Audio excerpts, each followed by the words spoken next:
ada satu cahaya yang begitu terang, bahkan lebih terang dari matahari, akan tetapi cahaya ini tidak mengeluarkan hawa yang panas. Biasanya cahaya itu semakin terang semakin panas. Cahaya ini begitu terang, bahkan lebih terang dari matahari, akan tetapi tidak mengeluarkan hawa yang panas. Dan cahaya itu bergerak berjalan sampai melintasi depan si pemuda ini. Dan cahaya itu menuju ke jasad atau jenazah bapaknya anak muda ini. Segera si anak muda ini berlari mendekat.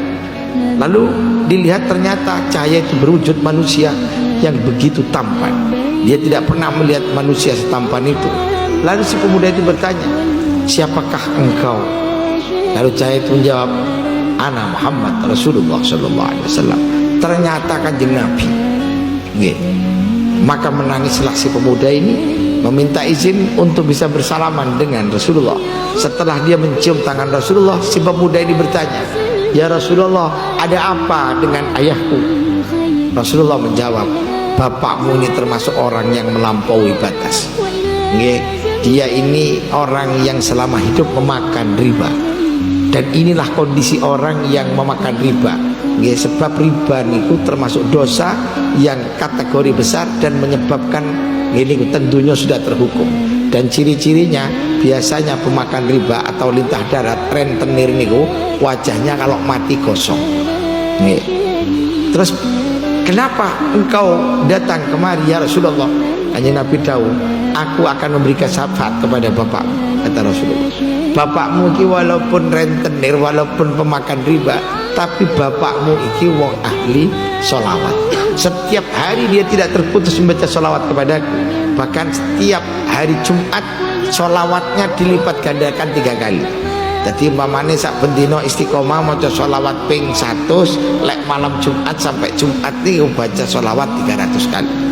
Pada saat dia sakaratil maut, di tengah dia mengalami kesakitan, dia berteriak, isfa'lana ya Rasulullah, isfa'lana ya Rasulullah.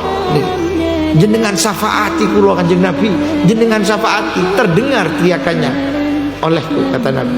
Maka segera aku bersujud kepada Allah, lalu meminta izin agar aku bisa memberikan syafaat kepada bapakmu. Dan Allah mengizinkan. Maka aku segera datang kemari untuk memberikan syafaat kepada bapakmu. Dan saksikanlah, kata Nabi. Lalu Nabi ini memegang perut bapak anak muda ini. Setelah dipegang, maka jasad yang semula menghitam ini putih, bahkan mengeluarkan sinar. Setelah itu dilepaskan tangan mulia Rasulullah, dan akhirnya mata si bapak pemuda ini terpejam dengan sendirinya. Terkejutlah si pemuda ini, lalu terbangun dari tidurnya. Setelah itu dia melanjutkan sholatnya. Setelah dia salam, setelah salam, segera dia menuju kepada jasad bapaknya. Dan setelah dibuka ternyata Masya Allah, benarlah tadi yang semula wajahnya gosong jadi bersinar, bahkan lebih tampan sebelum meninggal. Matanya pun sudah terpejam dan tangannya pun sudah sendakap dewi, sudah sendakap sendiri.